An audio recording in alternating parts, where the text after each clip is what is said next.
오늘 우리에게 준 하나님의 말씀은 구약성경 출애굽기 40장 34절에서 38절 말씀입니다.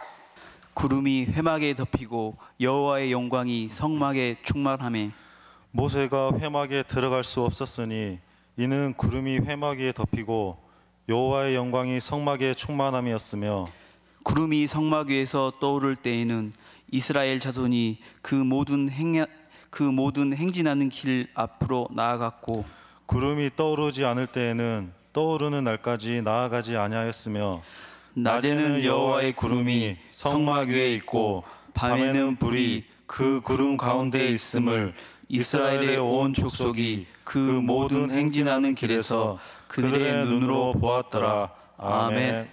북미 정상회담이 있었습니다. 그런데 그 결과는 이게 뭐지? 하는 실망으로, 그래서 막연히 기대와 소망을 가졌던 것이 순식간에 미래에 대한 막연한 두려움으로 끝나버렸습니다. 그런데 이 이야기를 선교 현장에서 들으면서 갑자기 마음속에 피식하는 웃음이 터졌습니다. 오늘 우리 입술의 고백이, 이 땅을 누가 통치하시죠? 이 나라 이 민족의 미래를 누가 담보하십니까? 트럼프가 아니라, 김정은이 아니라 하나님이 함께 하신다라고 한다면 오늘 우리가 새로운 모습으로 우리의 미래를 볼 수 있지 않겠나, 이런 생각을 가지게 됐습니다. 바로 그 기간 동안 이 21명의 우리 선교팀들과 함께 우리의 선교 현장 캄보디아에 참 많은 것들을 보고 느끼면서 하나님의 사랑을 더불어 나누었지만, 늘 그렇듯이 오늘 우리가 무엇인가를 한 것처럼 생각했는데 정확하게는 우리를 통해서 하나님이 일하고 계셨다라고 하는 것, 한마디로 우리의 선교를 하나님이 이끌어가고 계시더라, 이런 것을 발견하게 됐습니다. 우리 화면을 통해서 사진 한 20장 정도만 같이 보실까요?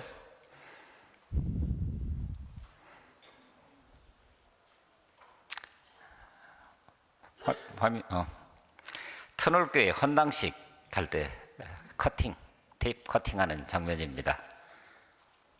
우리 같이 좀 보시겠습니다. 같이 찬양하고 있고요. 예, 터널교회 보시는 대로 참 이쁘게 잘 지었습니다. 가운데 아이가 보이십니까? 예, 교인들이 같이 찬양하는 장면,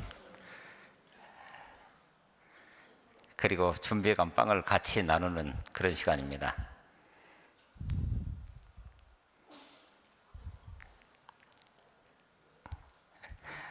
중간에 더 아름다운 장면들도 몇 가지가 있었는데, 10년이면 강산도 변한다고 하던데, 그때 처음 우리 교회가 캄보디아 선교를 시작할 때 교회가 아이들이 훨씬 더 많았습니다. 조그마한 고만고만한 꼬맹이들이. 근데 이제는 청소년들로 자라가고 있고, 무엇보다도 두 개의 학사에서 자라고 있는 우리 중고생들이 이제는 대학으로 졸업하고 직장으로, 무엇보다도 복음 전도자로 세워져 가는 그런 모습을 보면서, 그러니까 우리가 학사를 시작하게 될 때 한 최대 12명 정도를 늘 1년에 이렇게 돌아가면서 아이들을 양육을 했습니다. 그런데 그때 꾸었던 꿈이 하나나 두 명 정도만, 하나나 둘 정도만 복음 전도자로 세워진다고 한다면 그 땅을 새롭게 할 수 있는 능력이 있을 거다. 근데 이들이 자라나서 고등학교를 졸업하고 깜봉천항에 있는 영어 성경신학원에서 훈련을 받고 있더라는 거예요. 그리고 아이들과 함께 우리 FMC 센터에서 저녁 시간에 같이 모여서 찬양을 하는데, 아이들이 찬양팀을 구성해서 작년에 우리가 가지고 갔었던 기타니, 드럼이니 또는 베이스 기타니, 이런 것을 가지고 신디사이즈 같은 거, 이런 거 가지고 아이들 스스로가 캄보디아 말로, 우리는 한국말로 함께 찬양을 하는데, 바로 그 찬양 가운데 거하시는 그 하나님으로 인해서 뭉클한 그런 감동이 거기에 있었습니다.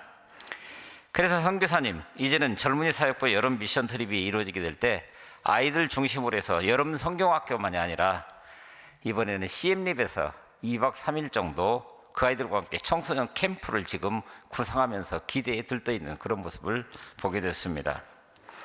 하나님이 하신 일이 이렇게 위대하고, 그러므로 앞으로 하나님이 하실 일에 대한 기대를 가지고 새로운 세계를 볼 수 있는 그런 눈들, 그것이 캄보디아 현장 속에 있었던 일들이었습니다.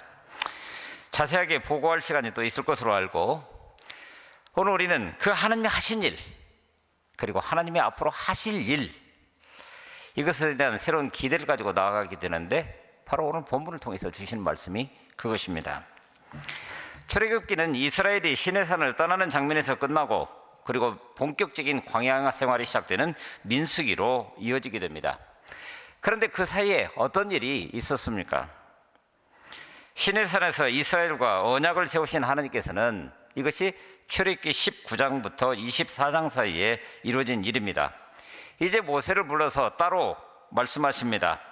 출애굽기 25장 서두에 보니까 무릇 내가 내게 보이는 모양대로 장막을 짓고 기구들도 그 모양을 따라 지을지니라. 그리고 여호와께서 모세에게 명령하신 대로, 바로 오늘 우리 본문 바로 앞에 나와 있는 창세기 40장 16절부터 33절까지에 보면은 여호와께서 모세에게 명령하신 대로, 여호와께서 모세에게 명령하신 대로, 여호와께서 모세에게 명령하신 대로 그렇게 성막이 완성되어 가고 있는 모습을 보여주고 있습니다. 시내산 기슭이라고 하는 광야 한복판, 어쩌면 살아남기에도 급급한 그런 환경 속에서 성막을 만들라라고 하는 하나님의 명령이 있는 그대로 성취될 수 있었다는 것이 우리에게 무엇을 말씀해 주시는 걸까? 여러분 한번 생각을 해보십시오. 실제로 성막을 만드는 데 들어가는 비용, 성경에 나타난 그대로를 따라가 보다 보니까 현 시세로 60억이 넘는 비용이 들어가는 엄청난 대역사였다라고 말합니다. 실제로 금 등잔대 하나를 만들어가는 것도 금 한 달란트를 그저 두드려서 펴서 조각을 하고 그렇게 해서 만들어낸 겁니다. 금 한 달란트, 금 34kg입니다. 금괴 34개를 말하는 겁니다. 얼마나 어마어마한 분량인지를. 그런데 광야 한복판, 아무것도 스스로 만들어낼 수도 없고 얻을 수도 없고 아무것도 할 수 없는 그런 땅 가운데서 말씀하신 그대로 이만한 역사를 이뤘다고요? 아니, 그것보다도 하나님은 왜 이스라엘 백성들에게 그 험악한 환경 속에서 성막을 만들라고 하셨을까? 언약 백성을 향한 하나님의 말씀이 지난주에 우리가 보았던 것처럼 이미 십계명을 통해서 적어도 하나님의 백성이라고 한다면 이 정도는 살아야 한다라고 말씀으로 주어주셨는데 왜 구태여 성막을 또 만들라고 하셨을까? 그들이 하나님의 지시에 의해서 성막을 세운 날 구름이 성막을 뒤덮었다라고 성경은 기록합니다. 저녁에는 성막 위에 구름이 불처럼 보였습니다. 성경에는 구름과 불, 하나님이 바로 그 자리에 함께 하신다라고 하는 것을 가시적으로 보여주는 굉장히 중요한 상징입니다. 그러니까 무엇입니까? 처음 시작할 때 출애굽기 25장 8절에 보니까 내가 그들 중에 거할 성소를 그들이 나를 위하여 짓되 라고 말씀합니다. 바로 언약 백성으로 부르신 이스라엘 가운데 내가 너희 가운데 거하겠다라고 하는 약속의 증표로 그 성막을 짓도록 하셨다라고 하는 겁니다. 그런데 여기서 우리가 유의해 보아야 할 것이 하나가 있습니다. 같은 이야기를 기록한 민수기의 기자는 민수기 9장 15절에 보니까 성막을 세운 날에 구름이 성막 곧 증거의 성막을 덮었고 라고 말합니다. 성막이면 성막인데 왜 부연 설명해 가면서 증거의 성막을 덮었다라고 그 성막을 설명하고 있겠습니까? 오늘 우리는 너무나도 잘 압니다. 성막 한복판에 성소와 지성소가 있고 그리고 그 지성소에는 십계명 돌판이 들어있는 증거궤가 있는데, 그런데 성막을 얘기하면서 바로 그 증거궤가 있는 증거의 장막이라고 이야기를 했다라고 하는 겁니다. 이것은 우리에게 무엇을 말하는 걸까요? 오늘은 산상변모주일입니다. 예수님께서 자신이 하실 일을 본격적으로 하시기 전에 제자 셋을 데리고 변호산에 올라갔을 때 나타났던 그 현상을 말합니다. 마태복음 17장에 나타난 기록으로 보게 되면은 그들 앞에서 변형되셔서 그 얼굴이 해같이 빛나고 옷이 빛과 같이 휘어졌더라. 평상시에 보던 것과는 전혀 차원이 다른 환경이 거기에서 이루어지고 있는 모습을 보게 됩니다. 더더군다나 그때에 예수님께서 모세와 엘리야와 더불어 무엇인가를 이야기하고 있는 모습을 보게 됩니다. 그러자 베드로는 얼마나 놀랐던지 예수님께 여쭙니다. 주여, 우리가 여기 있는 것이 좋사오니, 여기 있는 것이 좋사오니 원하시면 초막 셋을 짓되 하나는 주님을, 하나는 모세를, 하나는 엘리야를 위하여라고 말합니다. 그러면 같이 동행한 제자 셋은 어디에 머물고요? 근데 그럼에도 불구하고 그런 상황 속에서 호련히 빛난 구름이 그들을 덮었다라고 말합니다. 그러면서 구름 속에서 소리가 나서 말합니다. 이는 내 사랑하는 아들이요 내 기뻐하는 자니 너희는 그의 말을 들으라. 그리고는 모든 상황이 종결되면서 예수님 한 분만이 거기에 계신 것을 보게 되었다. 성경은 그렇게 말합니다. 그런데 중요한 것은 이것이죠. 이는 내 사랑하는 아들이요 내 기뻐하는 자니 곧 내 뜻을 이 땅 가운데 이루어 갈 내 아들이니 그러므로 너희는 그 말을 들으라. 무엇을 말하고 있습니까? 하나님이 이 땅 가운데서 하실 일이 있으시다라고 하는 거예요. 그러므로 아무리 크나큰 영화 가운데 있다 할지라도, 그래서 앞으로 이루어질 일을 보여주었다 하더라도 바로 그 자리 자체가 문제가 아닙니다. 그 자리를 통해서 보여주신 그대로가 오늘 이 땅 가운데서 어떤 모습으로 등장할 수 있느냐, 바로 오늘 우리의 응답을 기대하는 그런 말씀이었다라고 하는 겁니다. 하나님은 히브리인들을 앞지 땅인 애굽에서 이끌어내셨고 시내산에서 그 백성들과 더불어서 언약을 맺으셨습니다. 당신의 율법을 일방적으로 선포하신 것이 아니라 백성들의 동의를 구하시고 그리고 언약의 과정을 통해서 이것을 확정하셨습니다. 하나님은 그들과 언약을 맺으면서 제사장 나라 거룩한 백성이 되라고 분명히 그렇게 말씀하셨습니다. 여러분, 바로 하나님이 이 땅 가운데 하실 일이 있다라고 하는 것입니다. 애굽에서 종살이 되었던 그 땅에서 벗어나 이제는 자유인으로 하나님의 백성으로 그렇게 서게 된 이스라엘을 통해서 하실 일이 있으시다라고 하는 거예요. 애굽에서 430년 동안이나 종살이하면서 그것이 삶의 전부인 것처럼 소위 노예의 근성으로 가득한 이스라엘 백성들이 이런 비전을 품는다는 것이 과연 쉬운 일이겠습니까? 그렇잖아요. 우리는 일제 36년을 겪었습니다. 그리고 그 앞제 한거에서 일으켰었던 3.1운동이 벌써 100년이 됐습니다. 그런데 그럼에도 불구하고 우리의 삶을 자세히 살펴보게 되면은 용어나 또는 사회의 어떤 시스템이나 이런 부분에서 일제의 잔재가 사회 곳곳에 여전히 남아있는 이런 모습을 본다면, 그러니 430년이나 애굽에서 종살이한 이들에게 과연 하나님께서 새로운 비전을 허락해 주셨을 때 그 비전이 비전으로서 제대로 역할을 할 수 있었겠습니까? 하나님은 그러므로 자기 백성들이 부름받은 그대로 비전을 잃지 않도록 하기 위해서 그들과 지속적으로 만나기로 작정하셨다고 하는 겁니다. 그래서 모세를 통해서 성막을 만들라고 지시하셨고, 성막은 그러므로 하나님이 그들 가운데 지금 함께 하고 있다, 현존하고 있다라고 하는 것을 있는 그대로 보여주는 상징물로 거기에 서 있는 것입니다. 그러므로 그것은 그들이 지금까지 살아왔던 바로의 이야기, 바로의 통치가 아니라 이제부터는 하나님의 이야기, 하나님의 통치에 동참하는 백성인 것을 일깨워주는 그런 역할을 성막이 하고 있었습니다. 근데 그 성막 위에 뭐가 있었다고요? 오늘 본문 마지막 절에 보니까 낮에는 여호와의 구름이 성막 위에 있고 밤에는 불이 그 구름 가운데 있음을 이스라엘 온 족속이 그 모든 행진하는 길에서 그들의 눈으로 보았더라. 그들의 눈으로 보았더라라고 성경은 분명히 기록하고 있습니다. 이스라엘 가운데 거하고자 하시는 그 하나님은 이제 이스라엘을 이끄십니다. 언약 백성으로서 마땅히 나아갈 그 길을 향해서 나아가는 그 길 말입니다. 그래서 신명기 1장 33절에서 그들은 이렇게 고백합니다. 그는 너희보다도 먼저 그 길을 가시며 장막 칠 곳을 찾으시고 밤에는 불로 낮에는 구름으로 너희가 갈 길을 지시하시는 자신이라. 하나님께서 인도하신다는 그것을 바로 성막 위에 오른 구름 기둥과 불 기둥을 통해서 보여주셨다라고 하는 것입니다.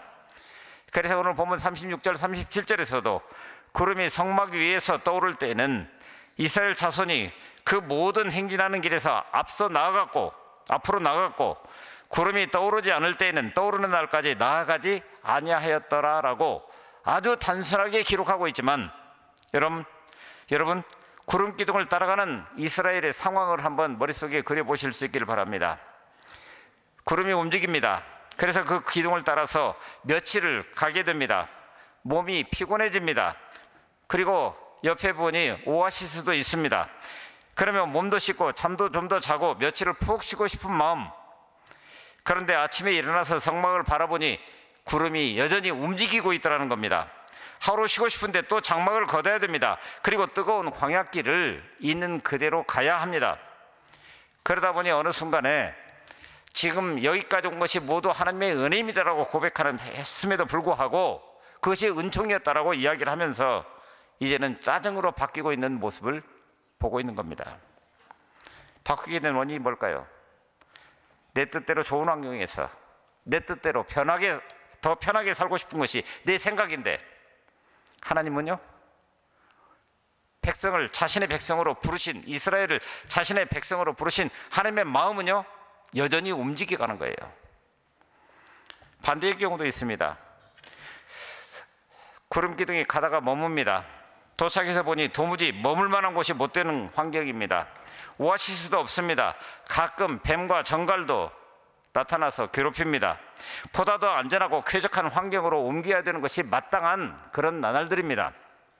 그런데 구름 기둥이 움직이질 않습니다. 우리 생각에는 하루라도 빨리 떠나야 하는데 구름 기둥이 미동도 하지 않고 있는 겁니다. 그러니 마찬가지로 어느 순간에 모든 것이 하나님의 은혜입니다라고 걸어왔던 그 길이 짜증으로 바뀌어져 있습니다. 불평으로. 무엇입니까? 나는 내 뜻대로 내 좋은 환경을 찾아가고 더 편하게 살고 싶은데 이스라엘 되게 이끌어 가시는 그 하나님은 다른 데 뜻을 두고 계셨다라고 하는 거예요. 이것이 바로 계속해서 나아가야 하는 광야길에서 그들이 살아가는 삶의 방식이었다라고 이야기를 합니다. 그러니 이스라엘 백성들은 아침에 잠이 깨고 나면 제일 먼저 하는 일이 성막을 바라보면서 그 위에 구름 기둥이 어땠는지. 그래서 우리가 이런 과정들을 통해서 새롭게 깨닫게 되는 것이 그것입니다. 오늘 우리가 여전히 광야 한복판에 있다라고 하는 것, 그리고 성막을 통해서 피어오르는 구름 기둥을 바라보면서 뜨거운 감사를 다시 한번 올려드리게 됩니다. 하나님, 우리가 살아가는 지 현장, 광야라는 열악한 환경 가운데 머물러 있어도 여전히 우리가 구름 기둥을 따라, 그리고 구름 기둥 아래 여기 있다라고 하는 것이 크나큰 감사입니다. 바로 주님이 책임져 주시는 인생, 응답을 따라서 하나님이 나의 주인이십니다. 그러므로 하나님의 뜻대로, 이런 사람을 가리켜서 어떤 분이 주책 인생이라고 그러더라고요. 주님께서 책임져 주시는 그런 인생. 이것이 38절입니다. 낮에는 여호와의 구름이 성막 위에 있고 밤에는 불이 그 구름 가운데 있음을 이스라엘 온 족속이 그 모든 행진하는 길에서 그들의 눈으로 보았더라. 낮에는 구름 기둥이 있습니다. 밤에는 불 기둥이 있습니다. 머문 날이 짧으면 장막 바로바로 걷으면서 열정적으로 살아가고, 머무는 날이 길면은 광야 한복판 같아도 인내로서 그 길을 가는 법을 배워가는 현장입니다. 우리 인생에는 여전히 건너야 될 광야가 우리 앞에 놓여있기 때문입니다. 혹시 오늘 우리 가운데도 지금이 오아시스, 가에 있는 편안한 삶 같아 보이는데 이유 없이 떠나야 할 상황에 처하신 분들 계십니까? 어떤 분은 지금이 열악한 환경이어서 떠나고 싶은 것이 그게 우리 마음인데, 그러나 여전히 여기에 머물러 있어야 되는 그런 경우들도 있습니까? 잘 이해되지 않는 형편입니다. 그러나 말씀드린 대로 분명히 알 수 있는 두 가지 확실한 사실, 첫째는 내가 여전히 고단한 광야 한복판 가운데 있다. 그리고 둘째는 우리가 여전히 구름기둥 아래에 있다라고 하는 사실입니다. 그러므로 구름기둥은 고난의 광야길을 은혜로 바꾸는 능력입니다. 광야 한가운데 있음을 알지 못한다고 한다면 그 구름기둥은 우리 가운데 있다 할지라도 은혜가 아닙니다. 목마름이 있어야 그 물이 달다라고 하는 것을 아는 것처럼 오늘 우리 인생이 그렇다라고 하는 거예요. 우리가 하나님의 은총 가운데 살아가는 것은 분명하지만, 그러나 살아가는 세상이 광야이기 때문에 고난도 있고 때때로 슬픔도 있을 수밖에 없습니다. 하지만 구름 기둥이 움직일 때 힘을 내서 일어서 걸어간다고 한다면 거기 주님이 더불어 함께 하시는 인생, 주님이 가자 하면 가고 멈추라면 멈출 줄 아는 인생, 그것이 오늘 우리 가운데 허락하신 하나님의 은혜라고 하는 겁니다. 그러므로 어떤 경우에도 이스라엘은 하나님의 뜻을 앞지르려고 하지 않았습니다. 어떤 때는 여건이 좋고 좀 더 머물고 싶을 때도 있었을 것이고, 그러나 또 어떤 때는 바로 떠나고 싶을 때도 있었을 것입니다. 하지만 그들은 자신들의 뜻대로 판단대로 움직이지 않았습니다. 철저히 하나님의 뜻을 기다렸고, 그러므로 그 뜻에 순종했고, 그러므로 그 길들이 광야길 한복판에서도 안전한 길이 될 수 있었습니다. 바로 내 경험, 내 판단, 내 편의대로 움직이지 않고 하나님의 뜻을 묵묵히 따르면서 그 길을 가는 것, 그리고 그 길을 따라 기대하면서 기다리는 것, 이것이 우리의 믿음인 겁니다. 그래서 하나님께서 우리를 이끄시는 곳에서는 용기를 가지고 나아가는 것이 믿음이고, 그래서 믿음이란 또한 내려놓음입니다.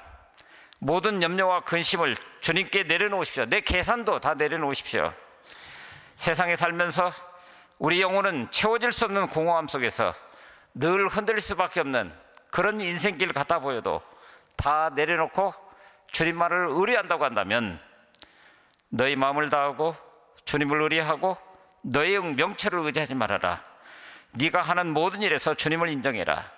그러면 주님께서 내가 가는 길을 곧게 하실 것이다 라고 하는 잠언의 말씀이 우리 가운데 이루어져 가는 것을 보게 될 것입니다. 말씀드린 대로 적어도 우리가 믿음의 사람이라고 한다면 어느 순간이든지 지나가온 인생들을 조금씩만 되돌아볼 수 있다고 한다면 하나님이 여기까지 우리를 도우셨다라고 하는 고백을 우리 입술을 통해서 확인하지 않을 수 없을 것입니다. 바로 그 하나님, 언제나 우리를 위해서 먼저 가시면서 필요한 것을 예비해 두시는 그런 하나님이시기 때문입니다. 먼저 가시는 하나님을 신뢰한다라고 하는 것은 현재 자신의 상황이 어떻든 그것을 회피하지 않고 오히려 그 상황 속에서 믿음의 사람답게 행해야 할 바를 믿음으로 지금 행한다는 것을 말합니다. 그렇게 살아가다 보면 우리는 이스라엘의 목표였던 것처럼 젖과 꿀이 흐르는 땅, 바로 가나안 땅에 들어가서 영원한 행복을, 절대적인 행복을 누릴 수 있게 될 것인데, 그러나 아직은 광야라고 하는 거예요. 하나님의 언약의 땅 가나안은 그런 의미에서 우리의 외부에서 주어지는, 그냥 하늘에서 뚝 떨어지는 것이 아니라 우리보다도 먼저 가시는 하나님께 자신의 삶을 의탁한 우리의 마음 한가운데서부터 차근차근 자라가는 그런 것인 것을 다시금 확인할 수 있습니다. 그렇다면 그것을 볼 수 있는 믿음의 눈을 가졌다라고 하는 것이 도대체 무엇입니까? 민수기 2장 2절에서는 이렇게 얘기를 합니다. 이스라엘 자손은 각각 자기의 진영의 군기와 자기 조상의 가문의 기호 곁에 진을 치되 삶의 터전을 거기에 이루게 될 그때에 회막을 향하여 사방으로 진을 치라고. 언약 백성 이스라엘을 이스라엘되게 하기 위한 하나님의 마음입니다. 그 중심에 성막, 곧 하나님의 임재를 상징하고 하나님이 우리를 어떻게 이끄시는지를 보여주시는, 결국은 하나님만을 예배하는 인간의 응답을 있는 그대로 보여주는 성막이 거기에 있었다라고 말하는 겁니다. 시내에서 내려온 모세는 백성들에게 하나님의 백성 가운데, 하나님이 백성 가운데 머무실 성막을 지어야 한다고 말씀하십니다. 성막은 백성들에게 하나님과 맺은 언약을 상기시키는 가시적 상징물이 되었습니다. 하나님이 거기 계신다라고 하는 것을 보여주고 계셨기 때문입니다. 광야를 진군해 나가던 출애굽 공동체는 여러 가지 위협에 직면한다 할지라도 바로 그 성막을 중심으로 해서 하나님이 여전히 우리 가운데 함께 하신다는 것을 확인할 수 있었습니다. 앞날을 예측할 수 없는 불안감이 있었지만, 그러나 구름기둥과 불기둥으로 인도하시는 하나님을 믿었습니다. 그리고 진을 칠 때마다 그 중앙에 성막을 세움으로 하나님이 자기들과 함께 하신다는 그 사실을 재확인하고 또 재확인하고, 그것을 볼 수 있는 믿음의 눈을 가진 사람만이 그 성막에 거하시는 하나님 앞에 스스로를 세우게 됩니다. 그리고 그 안에서 진정한 평강을 누리게 됩니다. 그러니 중요한 것은 그것이죠.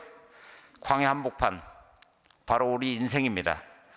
우리 인생의 진을 칠 때 우리는 어디를 향해서 진을 치고 계십니까? 진을 치는 인생, 곧 우리 일상사가 회막을 향해서 서 있는 인생, 하나님의 임재 앞에 세워지는 인생. 그러므로 이 자리만이 예배하는 자리가 아니라 내가 서 있는 그 자리가 바로 하나님을 예배하는 삶이라고 하는 것을 확인하는 그 자리. 자, 여러분, 그렇다면 오늘 우리는 어떻습니까? 먼저는 분명 그렇게 그 인도하심을 따라서 하나님 앞에 서게 될 것입니다. 그리고 더불어 함께 그 길을 걷는 사람들을 향해서 우리의 시선을 새롭게 할 것입니다. 이것은 한마디로 우리 예배의 회복이라고 이야기를 할 수 있습니다. 히브리어로 예배라고 하는 단어 샤하 또는 아보다라고 하는 단어를 씁니다. 근데 여기서 샤하라고 하는 단어는 엎드려 절하다 그리고 굴복하다 이런 뜻을 가지고 있습니다. 바로 우리가 예배하는 그 모습입니다.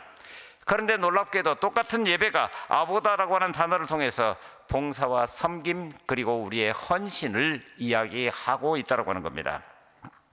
그러므로 하나님 앞에 엎드리는 것, 그리고 엎드린 그 마음으로 우리가 헌신하는 것, 섬기고 봉사하는 것, 이것이 바로 예배의 두 요소라고 이야기할 수 있습니다. 우리는 오늘 모두 하나님 앞에 예배드리기 위해서 나왔습니다. 그래서 그 앞에 무릎을 꿇습니다. 하지만 우리가 잊지 말아야 할 것은 예배는 하나님께로 나아가는 우리의 능동적인 행위가 아니라 바로 하나님의 부르심이 먼저 있었기 때문에 우리가 여기 와 있다고 하는 것. 우리는 지금 원근 각지에서 이곳에 모였습니다. 기대와 설렘을 가지고 온 이도 있을 것이고, 오늘은 주일이니까 습관적으로 오신 분들도 얼마든지 있을 수 있습니다. 하지만 분명한 것은 우리가 여기 있는 것 자체가 하나님의 부르심이 있었기 때문이라고 하는 사실. 그러므로 그 부르심 앞에 아름답게 응답하면서 그 앞에 나아가는 자, 누구나 예물을 가지고 나아오는 것입니다. 물론 예물이라고 할 때 레위기에서 보면은 제사의 성격에 따라서 제물이나 제물을 바치는 방법이 다 달랐습니다. 오늘은 제가 지금 여기서 이야기하는 이것은 하나님 앞에 드리는 어떤 형식적인 그런 모양을 이야기하는 것 아닙니다. 하나님께 바칠 예물 혹은 제물을 가리키는 히브리어 단어는 우리가 잘 알고 있는 고르반이라고 하는 그런 단어인데, 그런데 이 단어를 보면서 마음에 뭉클한 것을 느끼는 것이 바로 이 고르반이라고 하는 것 자체가 사이가 가까움을 나타내는 물건이라고 하는 뜻을 가지고 있습니다. 여러분, 하나님의 부르심을 따라서 우리 모두 예배하는 자로 이 자리에 섰습니다. 여러분들은 무엇을 고르반으로 하나님 앞에 드리고 계십니까? 그럼 우리가 예물로 하나님 앞에 섰다라고 하는 그것은 잃어버렸던 친근함을 회복한다는 표지입니다. 하나님으로부터 멀리 떨어져 있던 인생, 그러나 회막을 향해서 진을 치고 내 일생 자체가 하나님 앞에 섰습니다라고 하는 고백으로 서게 될 때, 오늘 우리가 하는 행위, 우리가 드리는 그 무엇이든지 그것은 고르반이 되어서 지금까지 잃어버렸던 그 관계를 회복해가는 과정으로 우리 가운데 함께 하게 될 것입니다. 고르반이라고 하는 이 단어의 어근인 케렙이라고 하는 단어도 마찬가지입니다. 이것은 인간의 내장을 말합니다. 심장 또는 신장을 이야기한다고 합니다. 바로 이스라엘 백성들은 하나님이 임재가 있는 곳, 우리 몸이라고 한다면 바로 심장이나 신장이라고 표현을 했습니다. 여기서 살펴볼 수 있는 것은 무엇입니까? 하나님께 예물을 바치는 행위는 자신의 심장과 자신의 신장을 있는 그대로 하나님 앞에 드리는 것을 말합니다. 자기 생명을 바치는 행위입니다. 우리의 중심이 하나님을 향해서 있다라고 하는 표시이기도 합니다. 어디에다 진을 치고 계십니까? 복잡다단한 인생 가운데서, 흘러가는 인생 가운데서 오늘 우리가 어디에다가 진을 치고 계십니까? 회막을 향해서? 그러므로 우리가 하나님 앞에 섰습니까? 하나님 앞에 섰을 때 그 앞에 고르반으로 우리 자신을 드리고 계십니까? 케렙으로 우리의 심장, 우리의 생명, 우리의 모든 것들을 있는 그대로 하나님 앞에 드리고 있습니까? 하나님은 오늘 우리 삶을 그 이상으로 축복해 주실 것입니다. 우리와 함께 하시는 그 하나님이, 아니 함께 하시겠다라고 하는 그 하나님이 우리의 삶과 형편을 보시지 않겠습니까? 그렇다면 우리가 얼마만큼이나 하나님 앞에 세워진 인생인지 우리 스스로를 바라보시면서 그야말로 고르반, 잃어버렸던 친근함을 회복해가는 그런 은혜, 캐렙, 내 존재의 모든 것을 하나님 앞에 드림으로 인해서 오늘 우리 삶이 오히려 그 이상의 것으로 충만케 되는 귀한 은혜가 우리 삶을 통해서 확인되시고 이것이 증거가 될 수 있는 인생이 되실 수 있기를 바랍니다.